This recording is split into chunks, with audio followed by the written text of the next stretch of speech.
This podcast is brought to you in association with From Sweden with Love, one of the oldest fan sites dedicated to the world of 007. Online since 2004 and also on Facebook, Twitter and Instagram. Why not check them out today? JamesBond007.se. Nobody does it better. Or as they say in Stockholm these days, ingen gör det bättre.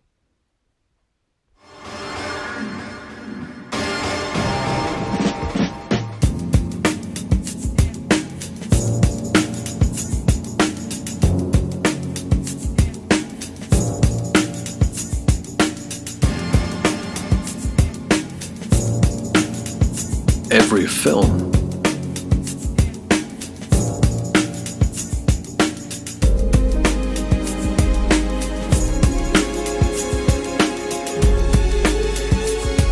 every stunt,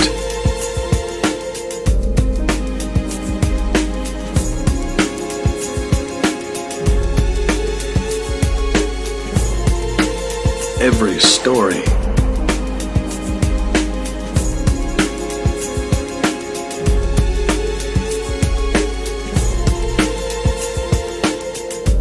ever heard of Evel Knievel? Welcome to the YouTube series. I'm John Orty. I'm a stunt historian, author, broadcaster and producer, and I'm the man behind the stunts on Facebook, Twitter and Instagram. Welcome to this series of YouTube shorts dedicated to the action and stunts in the James Bond films. My new book, Ever Heard of Evel Knievel, is the definitive guide to everything action-packed in the film franchise.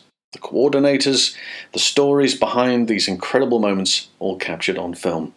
We'll talk through some of those great stunt sequences and a few you may have missed along the way. So buckle up. You could be in for a bumpy ride. The book, podcast and YouTube series are also to be used as educational tools to learn from and to wonder at. Hello and welcome to 1971, and would you believe it, Big Sean Connery is back as Bond, and he's back after 4 years of what appears to be very good eating, and also having a very large salary waved under his nose too. Who could turn it down? Certainly not he. So he's back, which means Bob Simmons is back as well, and a number of terrific set pieces to examine this week. We're going to start with the pre-title sequence, and who better to discuss it with us than, of course, the man who managed to get himself a name in On Her Majesty's and in Diamonds as well. It is Terry Mountain. I got a call. I was in Malta at the time. I was in Malta on holiday, and I came back, and my mother gave me a little list. She said, Bob called from Pinewood. Would you give him a call? So I knew obviously who it was. I spoke to Bob. He said, Terry, he said, we're doing Diamonds Are Forever, like you know. He said, I'd like you to come and meet the director, Guy Hamilton. There could be a part in this film for you to play. And I said, is that Peter Franks? So he laughed. He said, no. He said, that Joe Robinson's doing that. I said, oh, what a shame. He said, but there's a nice part for one of Blofeld's guards. Come and see Guy, and we'll see what we can do. Mm-hmm. So I went up to Pinewood. I saw George Leach, Bob Simmons. They took me on the set. Well, Bob did. Bob took me on the set. And he said, Guy, he said, this is Terry Mountain I told you about. He said he did very well with Peter, and I think he's ideal for one of Blofeld's guards in the laboratory. Right. The guy looked at me, looked at Bob. He said, Bob, he said, if you're happy with Terry, that's good enough for me. Oh, so Bob said, okay, Terry, he said, the part's yours. So I'm more than pleased. I'm more than pleased. Of course, yeah. So when we got on the set,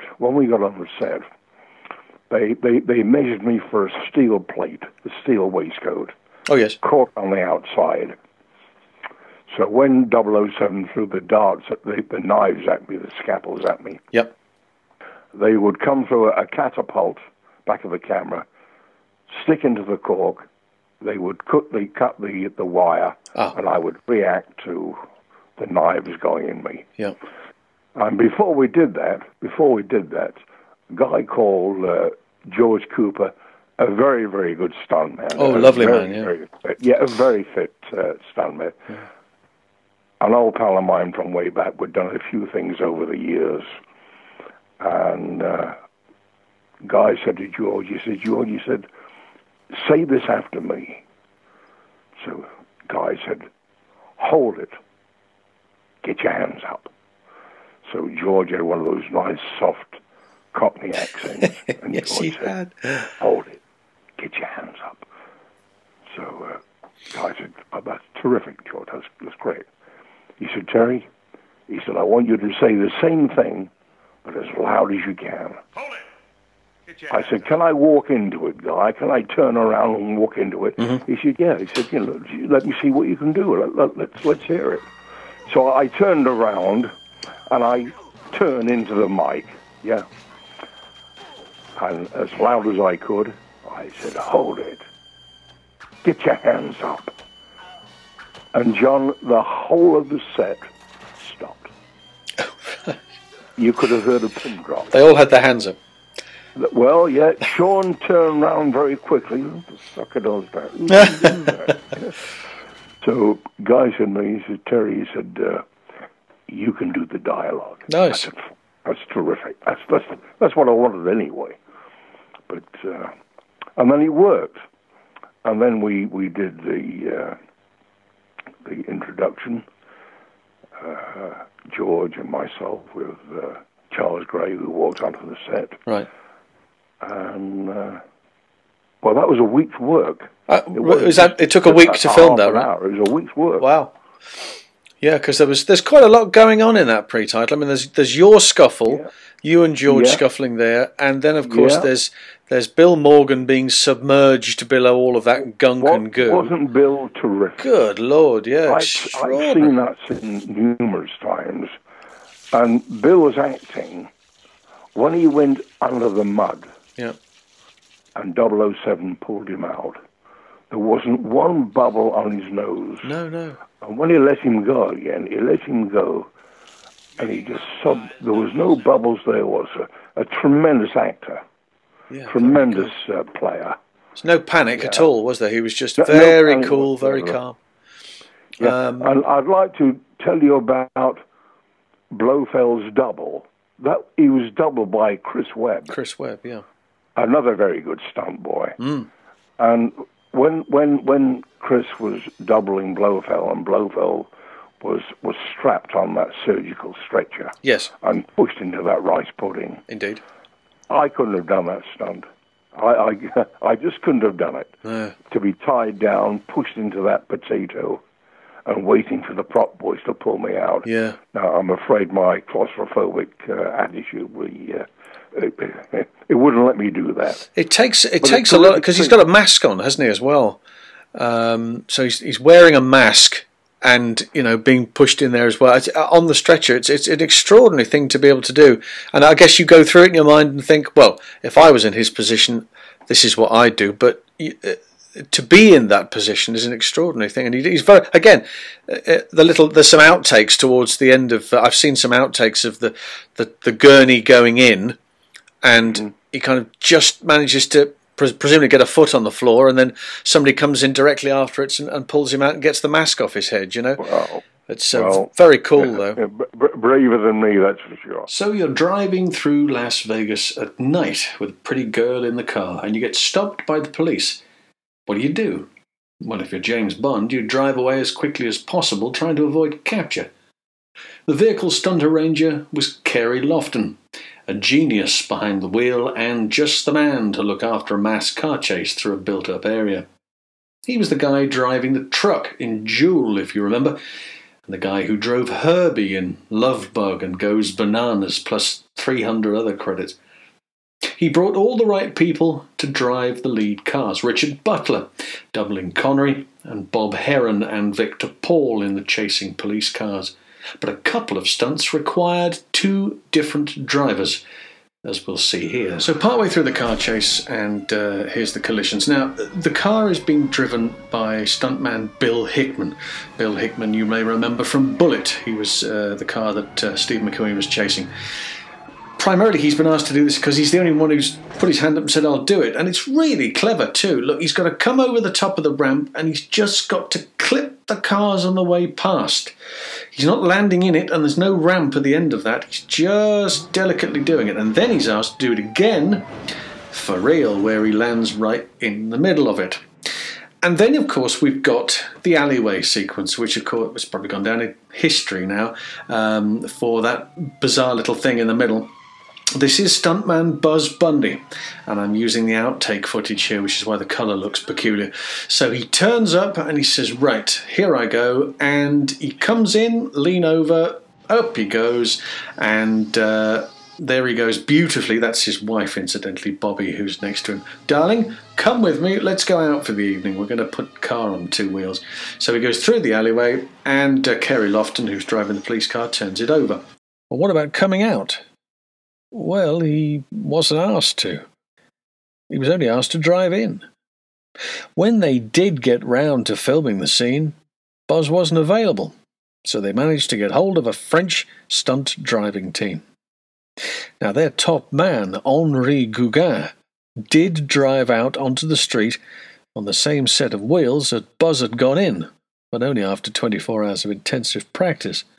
But by the time they'd gotten round to shooting this scene, the streets were full of people who stopped to watch. What made the shot unusable.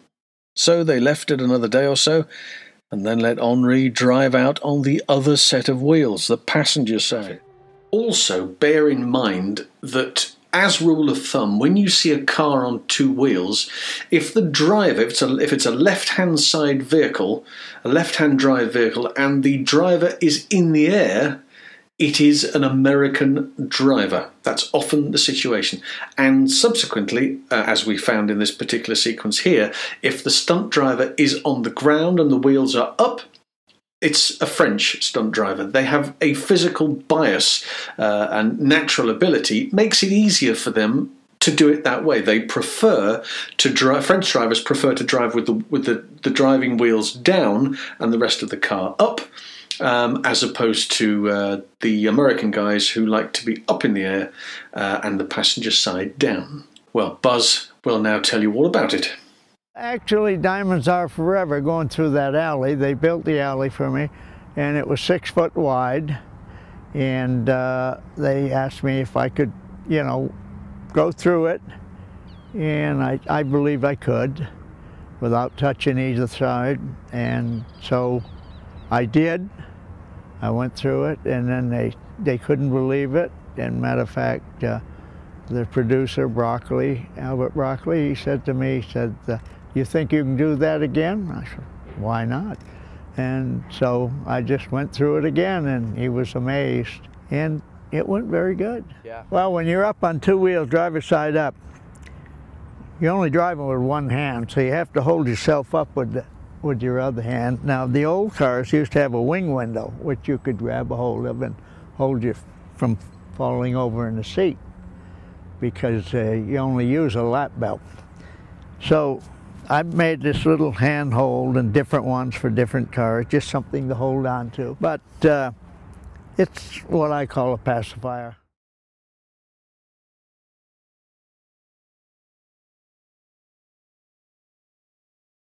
We all remember the Bambi and Thumper sequence, where Bond is looking for Willard White. Well, for many years, I've had a theory about that fight. Bambi. Lola Larson plays Bambi, although originally stuntwoman Donna Garrett was cast. It wasn't clear why until I studied the footage again. Trina Parks plays Thumper, and has for many years told us that she did all of her own stunt work. I'm inclined to believe that what she means by this is fight work, not stunt work. The two major stunts for her character when she somersaults around the room and when she dives into the pool. On both of these occasions she is doubled, but very obviously by a white stunt double. Originally she was to be doubled by Peaches Jones, a prominent black stunt performer who'd worked extensively through the late 60s on projects like the Mod Squad, but for various reasons she didn't attend the shoot, and stuntwoman Patty Elder was brought in. Now, Patty had already doubled Lana Wood, being thrown into the pool that Mark Lawrence didn't know was down there, remember? But what Patty Elder had in experience, she didn't have the gymnastic ability to pull off what was required. But Donna Garrett did. So, in the film, you see Trina Parks fight Sean Connery. When she's seen somersaulting around the room, it's actually Donna Garrett. And when she dives into the pool, that's Donna Garrett too. The concern here is that Hollywood had many black stunt women who were more than capable of performing the gymnastics and diving required on this film, but due to time constraints they chose to employ a white double. Now, how would Bond have put it? Not exactly our finest hour. So if you've enjoyed today's show, and let's be honest, why wouldn't you? Then subscribe. The buttons are down here. Click the subscribe button and enter a world of excitement. Simply the touch of a button. Thanks for joining me. See you next time.